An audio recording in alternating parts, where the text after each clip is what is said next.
Today we are doing trig identities, and it is day one.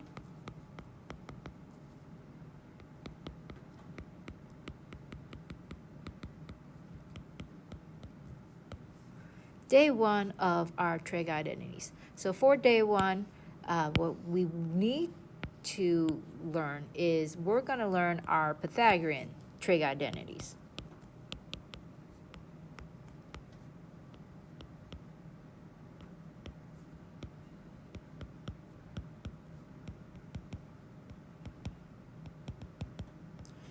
And our Pythagorean trig identities, as you know, our Pythagorean theorem is a squared plus b squared equals c squared.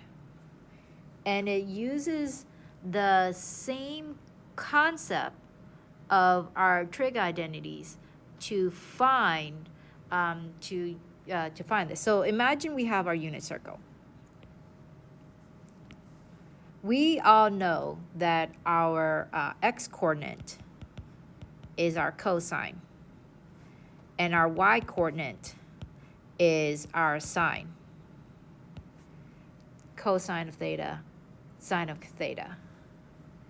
So what if we wanted, and we all know within the unit circle, our values end up at 1. We are left with 1, 0, and 0, 1, and negative 1, 0, and 0, negative 1.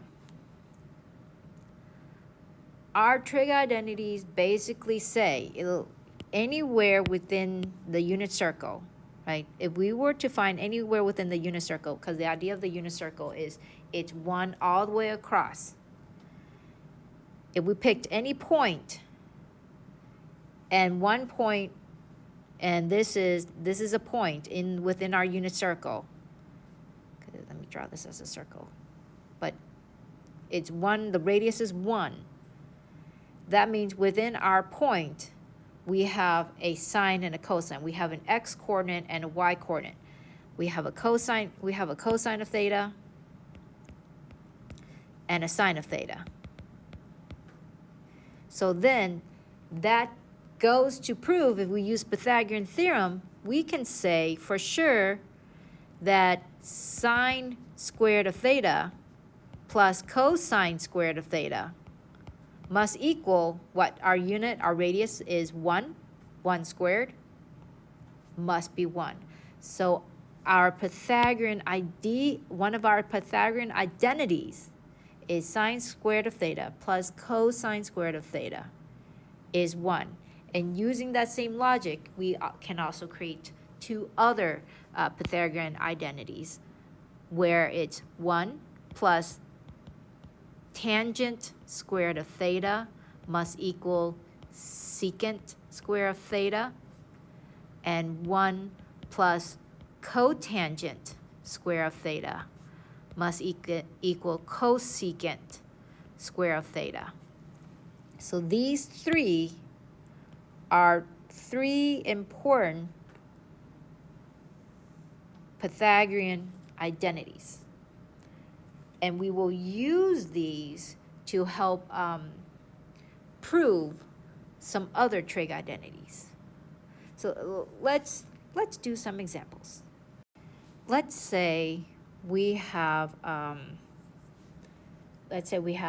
tangent and cosine, or tangent and sine of x. So let's say we have a tangent of x over times the sine of x. Or we can say theta. Theta and x are interchangeable at this point. What can we say that equals? Well, we already know, using our trig identities, we know that tangent of x is the same thing as saying is the sine of x over the cosine of x. Okay? So here we can replace our tangent of x with sine of x over cosine of x times sine of x. This gives me sine squared of x over cosine of x. So that is one identity. We can say this is equal to that. We can prove tangent of x times sine of x is the same thing as sine squared of x over cosine of x. Can we take this further? Can we make it equal to another identity?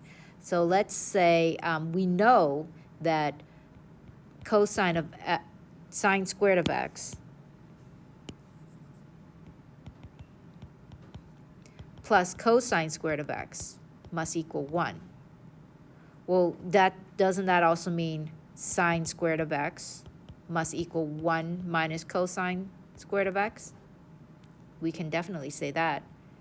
So we can say that, and we can rewrite this whole thing and say, well, the top must be 1 minus cosine squared of x all over cosine of x. So we can rewrite this equals that and equals that. There are several ways and things that we can prove. This can equal this, and that can equal that. Let's do a different example. Let's say, what about tangent of x times cosine of x? Well, we know that tangent is the same thing as sine of x, right? Sine of x over cosine of x. If we're multiplying by cosine of x, don't they cancel out to 1? So tangent of x times cosine of x is the same as saying sine of x. We can prove this equals that. Those two are the same. Let's do another. Let's do one more example here with this. Let's say 1 plus cosine of x and 1 minus cosine of x must equal sine squared of x. We have to prove one side equal the other side. I find that it's always easiest to go big from big to small. You can go the other way. Yes, we can go the other way, but going big to small, I find is the easiest way. So this one, I just gotta multiply it out. Find the product. Well, aren't these the perfect squares? The difference of perfect squares. So this is 1 squared minus cosine of squared of x, which is the sine squared of x. And I know 1 minus the cosine squared of x, using my Pythagorean identity, right? My Pythagorean identity of sine squared of x plus cosine squared of x equal 1. Then sine squared of x must equal 1 minus cosine squared of x. I know automatically I can replace that with sine squared of x. Sine squared of x must equal sine square of x.